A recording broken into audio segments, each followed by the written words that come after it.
Coming up on this episode of the Gay News Network, the Tourism Board of Australia launches a lesbian and gay travel website as the 6th Gay Games get underway, Down Under. The second annual list of the top 10 most powerful lesbians in entertainment is announced, and veteran CBS 60 Minutes anchor Leslie Stahl addresses a group of gay journalists in Philadelphia. Pallotta Teamworks AIDS Rides continues to hit speed bumps, while it's nothing but smooth sailing for the B-52s and the Indigo Girls, who have taken to the open road to promote social concerns and their latest CDs. Next, GNN kicks off our first in a series on queer youth in America today. First, in our Washington report, we'll meet Holly Peterson, who, along with her lesbian sister, started a gay-straight alliance in her Salt Lake City high school. Next, GNN reporter Drew Banks interviews Christopher Dyer and his alter stage ego Cookie Buffet, who together launched the Youth Pride Festival in Washington, D.C. in 1996. The annual event draws hundreds of out loud, out proud area youth. Then, the Garden State's Michael Bisogno tells how at age 14 he survived a schoolyard gay bashing and later emerged as a national figure in the fight to end homophobia.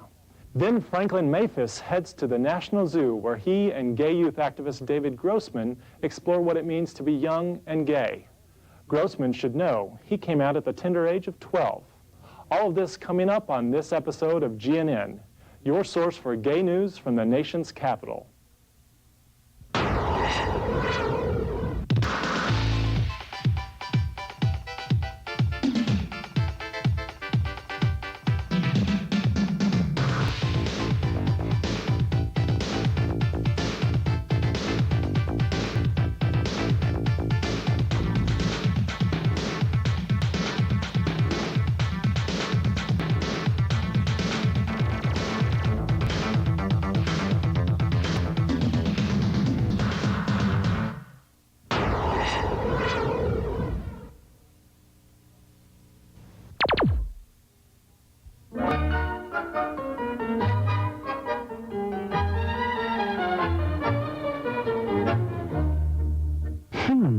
If he's HIV positive. He looks good. He would have told me anyway. I wonder if he has AIDS. He's too cute. Well, then again, you never know. I can't remember where I put that condom. For more information, call 1-800-342-AIDS or log on to hivtest.org. Some of them will be 3 times more likely to commit suicide than their friends.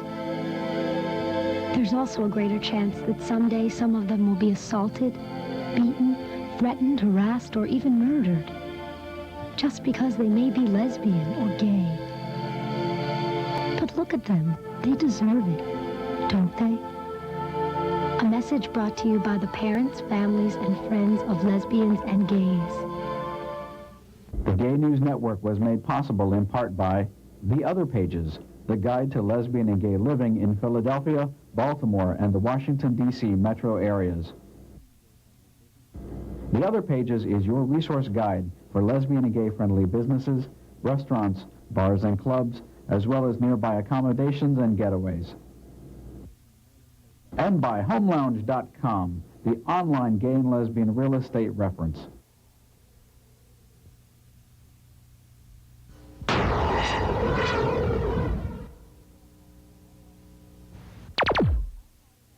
Thanks for joining us for another episode of the Gay News Network. I'm Holly Landau. And I'm Jacob Miko. Topping our world news briefs, regardless of continued attacks by Palestinian suicide bombers, and despite having received little support from city officials, event organizers went ahead with the first ever gay pride parade in Jerusalem.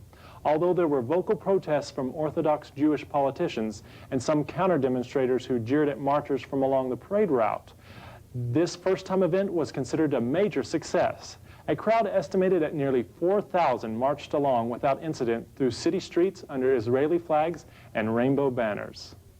Believe it or not, it's been 4 years since the last Gay Games, the Olympic-styled events for the gay and lesbian community. The previous Gay Games were held in Holland and attracted thousands of participants and spectators. The Federation of Gay Games has chosen Sydney, Australia as the host city for the 6th Games and announced that several events will be held in the same venues used for the 2000 Summer Olympics. The 2-week sporting and cultural program is themed Under New Skies and marks the first time that the Gay Games are being held in the Southern Hemisphere. For up-to-the-minute scores and more information on the Gay Games, visit GNN's website at gaynewsnetwork.org. In a related story, the Australian Tourism Board recently launched a new website specifically for gay and lesbian travelers. The Tourism Board hopes that Australia's natural wonders, such as the Great Barrier Reef and Bondi Beach, as well as koala bears and Kylie Minogue, will continue to attract the growing gay and lesbian travel market even after the close of the 6th Gay Games. Australia, long known as a welcoming country for lesbian and gays, hopes the new site will help travelers secure hotel and travel accommodations for the upcoming Gay Games and beyond.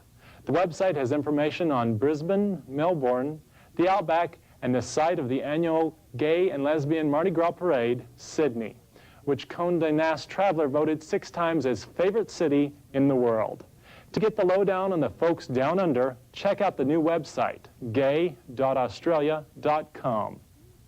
Gay weddings and gay adoptions are on the rise in Europe. Sweden, the country known for snow, blondes, and gay rights, recently became one of the only nations to allow gays to adopt children. Under the new law, which goes into effect in early 2003, gay couples are allowed to adopt children at home or abroad, as well as their partner's children. And in the Netherlands, recent government figures showed the number of gay couples has increased by 25% in the last 5 years, and now number nearly 50,000 households. The Central Bureau of Statistics recently reported that 1 in every 13 same-sex couples goes on to adopt children. Turning our attention now to national news headlines, gay and lesbian couples in the U.S. are on the rise too, and so are the number of gay parents who are adopting, and raising children. The magazine And Baby for gay and lesbian parents recently celebrated its very first birthday. The bi-monthly publication has a readership of nearly 100,000, proving that gay couples raising children is not just a trend. The publishers of the magazine recognize the different challenges faced by lesbian and gay parents and aim to make their search for information a little easier. Issues covered in the magazine to date include how to find gay-friendly pediatricians, a review of the best domestic partnership medical plans, and breastfeeding tips for non-bio moms. For AIDS Ride organizer Pallotta Teamworks, the road to success has been plagued with speed bumps. The controversial fundraising company has faced growing criticism for spending as much as 88% of proceeds on overhead, with less than 12% going to beneficiaries. After rider participation in this year's DC AIDS Ride dropped by a whopping 45%, it was announced that ride beneficiaries and co-sponsors Food and Friends and the Whitman Walker Clinic will no longer retain Pallotta to produce their AIDS Ride. Cornelius Baker, executive director of the Whitman Walker Clinic, will employ other fundraising methods, while Food and Friends will produce its own version of an AIDS Ride for 2003. Philadelphia, the city of brotherly love, recently played host to the 11th annual convention of the National Lesbian and Gay Journalists Association. The group of openly gay reporters have a history of attracting big-name, straight but not narrow speakers. Guests have included Fox News Channel's Bill O'Reilly, Vermont Governor Howard Dean, and CBS 60 Minutes anchor Leslie Stahl, who spoke at their convention held in Las Vegas. It was at that convention that NLGJA rolled the dice and launched their Student Reporter Scholarship Program for gay college students. The gamble appears to have paid off, as the program is still going strong. Selected students attend the convention and report on guests, panel discussion, and industry news. Each day, radio, TV, and print reports are posted online, while previous materials are archived. For convention highlights or to view the student reporter projects, visit GNN's homepage and go to the NLGJA link. The Professional Organization for Women in Entertainment Reaching Up, or Power Up for short, recently announced their second annual Top 10 list of the most powerful gay women in show business. This year's list includes the familiar names of comedians Lily Tomlin and Ellen DeGeneres, musicians Katie Lang and Melissa Etheridge, Hillary Rosen, the president and CEO of the Recording Industry Association of America, and Jan Oxenberg, writer-producer of Once and Again and Chicago Hope. Absent from last year's list, but this year coming in at the top, is the recently out Rosie O'Donnell. Last year's top spot was held by Ellen DeGeneres, who at that time had this to say about being the most powerful lesbian. I don't know what to do with that power yet, but I found out that I'm the most powerful. How does that make you feel? Well, powerful. What do you mean, how does it make me feel? To me, I'm more power. I can lift. That means I can lift, I think, more weight than any of them. I think that's what it means. Power Up's co-founder, Stacy Kodakow, had this to say about the first-of-a-kind organization and its mission. It brings together gay women and gives them an opportunity for unity, gives them an opportunity to affect change in the world one day at a time, one person at a time. Yeah, it's a real strong base of women, powerful women, really, who are just trying to sort of band together for unity, for change. In addition to the annual rankings, Power Up also awards grants of up to $25,000 for would-be writers and directors. So if you're a lesbian with a script and a dream, visit the Power Up website at power-up.net. B-52's band member Kate Pearson has been singing a different tune lately. Recently, the Senate Energy and Natural Resources Committee approved a resolution to house 77,000 tons of nuclear waste in the Yucca Mountain facility in Nevada, near where the singer lives. The singer was recently in Washington to persuade senators to vote against building the nuclear waste site. Pearson plans on taking her message on the road and on enlisting the help of some friends, including openly gay B-52 band members Keith Strickland and Fred Schneider. Originally from Athens, Georgia, the giddy group of rock lobsters do have something good to sing about, and that's their current tour celebrating their 25th anniversary and the release of their Nude on the Moon, a digitally remastered 2-CD anthology set with a booklet that features never-before-seen photos of the band at work and play. Another popular group that mixes gays, good music, and a message is the Indigo Girls. Like the B-52s, Amy Ray and Emily Salyers first started out in Georgia and are known to be outspoken in their opposition to dumping of nuclear waste on sacred Native American land at Nevada's Yucca Mountain. In yet another socially conscious move, the Indigo Girls have partnered with MusicToday.com to reduce the high surcharges associated with purchasing tickets while offering the convenience of buying tickets online.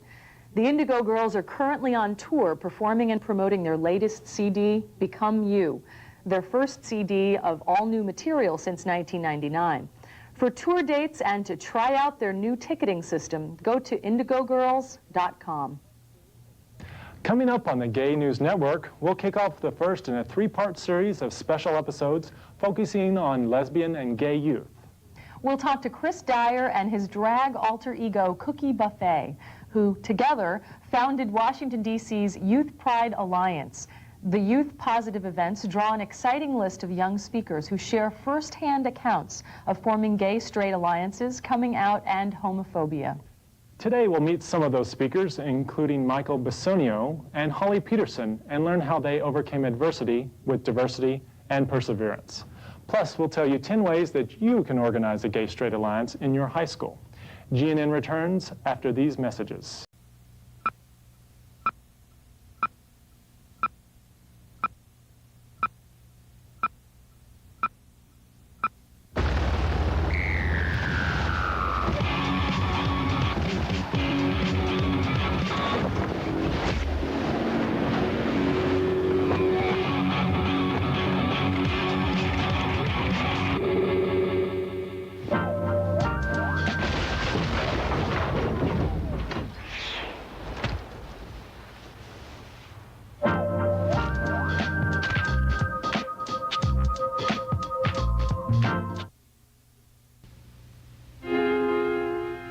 People like that make me sick. I hate the way that they look. Perverted. You don't have to be that way. It's unnatural. Why do they walk that way? Fag. Homo. Queer. Dyke. They're freaks. It's not normal. It's a sickness. They deserve what they get. Every year, thousands are harassed, beaten, some even murdered, just because they're lesbian or gay. Let's think about what hate can do. A message brought to you by parents, families, and friends of lesbians and gays.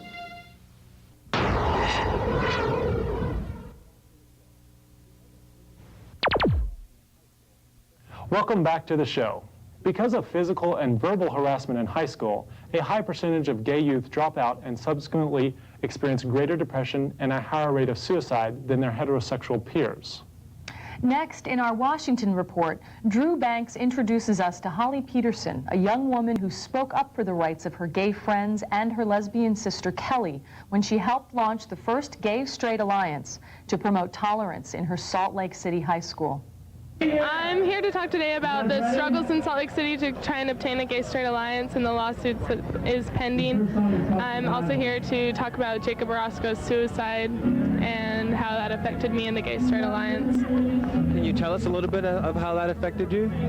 Jacob had been my best friend for about 3 years. He was really close with my family and he'd stayed with us, and he was actively involved with the gay-straight alliance. Jacob had been struggling for a long time with depression, and when Jacob hung himself, it was a real message that there were still so many kids, and even though we had reached them, there was still something that we couldn't replace. And then we went back and tried to figure out what we had missed, and I've been working towards building self-esteem more, building self-confidence, and making it more of an emotional support group than a social. And how is the organization doing now? It's doing really, really well. Right now there's a lawsuit pending because all non-curricular clubs got eliminated in Salt Lake City. And so there's a lawsuit pending right now to try and bring back all non-curricular clubs as well as the Gay-Straight Alliance. We have it in 5 of the Salt Lake City high schools, which is like a record number. We have them in like East, West, Skyline, all over the valley. And each club is doing very, very well right now. And they're like very visual. The East Side one just presented at the Multicultural Assembly. So we're trying to make it as known as possible and reach as many people. Well, thank you very much, Holly, for sharing your story with us and for coming and being a part of Gay Youth Pride. And we wish you the best of luck. Okay, thank you very much. Efforts to establish the Gay-Straight Alliance were derailed when the Salt Lake City School Board and religious conservatives got involved. In order to block student speech it considered offensive and at the same time not lose federal funding, the Salt Lake City School District became the first in the country to take the drastic step of banning all student clubs not related to the curriculum rather than authorize the Gay-Straight Alliance. In 2002, thanks in part to Holly's efforts and several lawsuits, the Salt Lake City School Board ended nearly 5 years of controversy when it allowed the Gay-Straight Alliance to meet on school grounds. If your school receives any federal funding, the Equal Access Act guarantees your right to start a Gay-Straight Alliance. So just how do you go about starting an alliance? Well, GNN has answered the question for you by putting together the top 10 ways to get your group started. Follow your school's guidelines for starting a club. Find an advisor, a guidance counselor, teacher, or staff member who you think would be supportive. Find other students and make coalitions with any other human rights groups that may already exist in your school. Inform administrators of your plans so that they know what you are doing. Choose a meeting place within the school that offers privacy, yet that is still a safe place accessible to all. You can advertise on bulletin boards, in school newspapers, and by word of mouth. Don't be discouraged if flyers are torn down. Eventually they will give up. Plan your meeting ahead of time. You may include discussions, workshops, speakers, or games. Hold regular meetings and find out who's attending and why they feel the group is important. Establish ground rules that make no assumptions on anyone's sexual orientation and that allow everyone to speak and remain confidential. If you experience any problems or need a model or how to get started, search the internet for other gay-straight alliances and ask them for ideas. So just what happens when gay youth are allowed to gather in a positive space where they feel free and safe enough to talk about the issues that affect them? To find out, we need to look no further than DC's annual Youth Pride event. Anyone who's ever had a birthday knows how important age can be. In 1996, Christopher Dyer and his alter drag ego Cookie Buffet started a youth-positive event so that the younger members of our movement could feel accepted for being themselves, even if they aren't always sure what that is.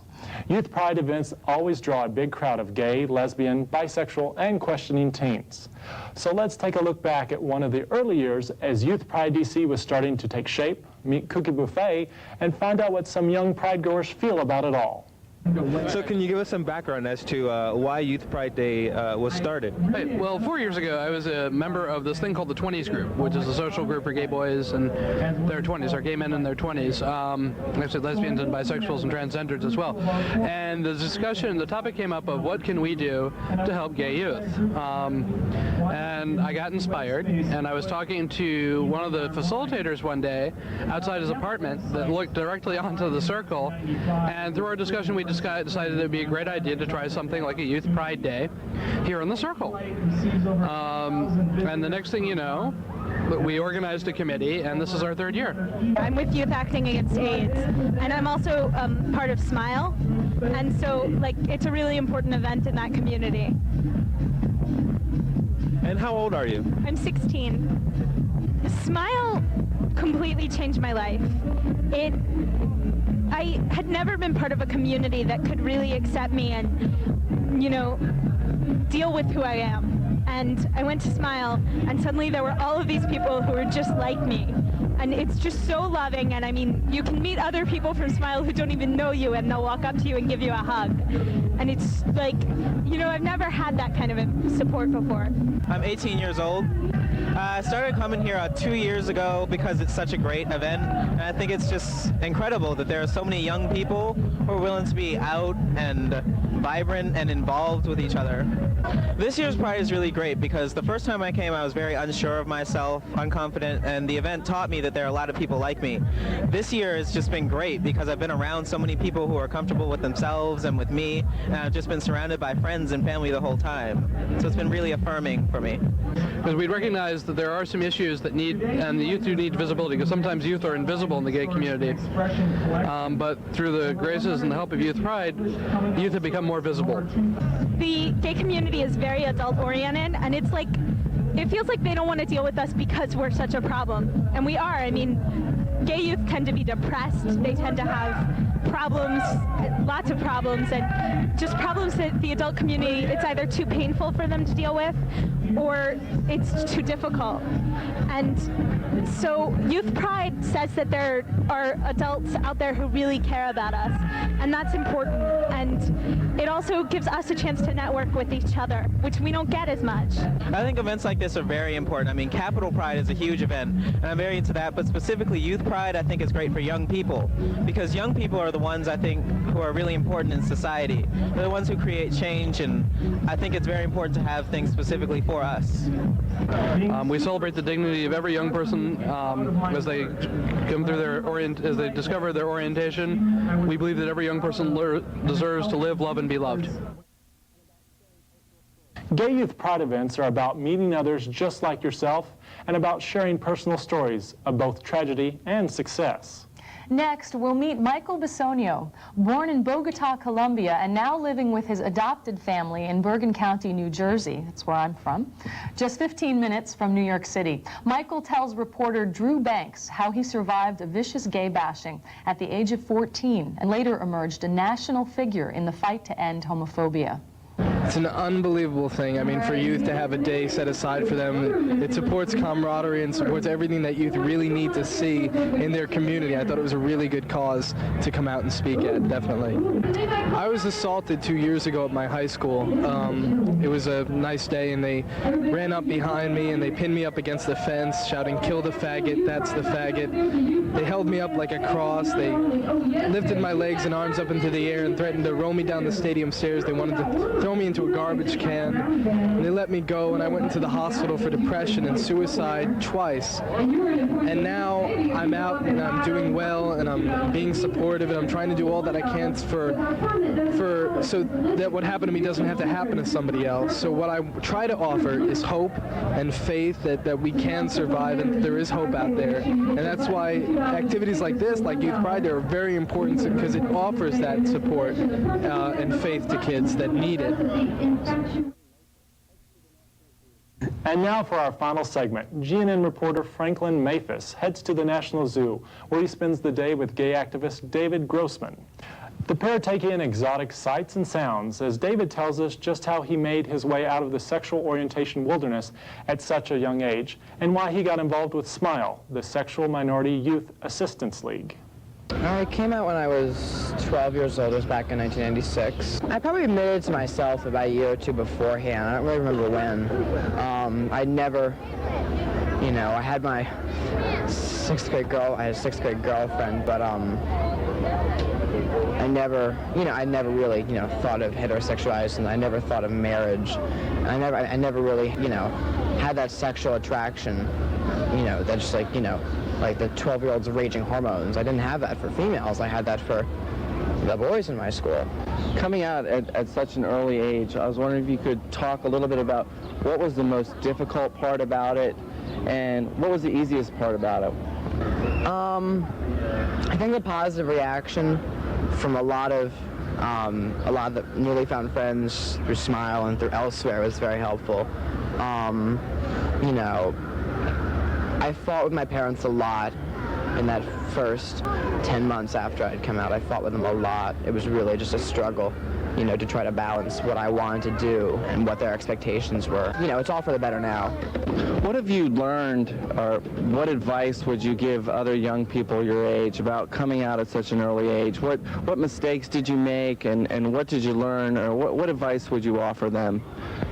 I think I just have to say that, you know, young people have a lot of power, and, you know, if I see a 10-year-old coming out, you know, I may inadvertently say he's so young, but then I say, wait, no, he's not. He's, you know, he or she's a, you know, a human being, and, you know, maybe they discover their sexuality. I mean, some people mature earlier than others, some people mature later, some people mature later.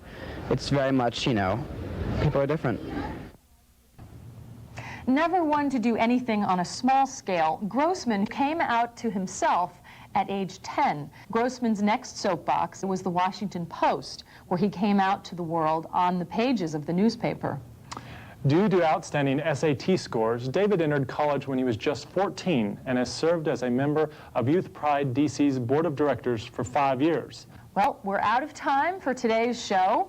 For more information on GNN, visit our homepage, www.gaynewsnetwork.org. Taking us out of today's show is, well, Holly, I'm not sure what this is. I think it's performance art, maybe. Well, whatever it is, it involves Ms. Cookie Buffet, and it will take us out of today's show.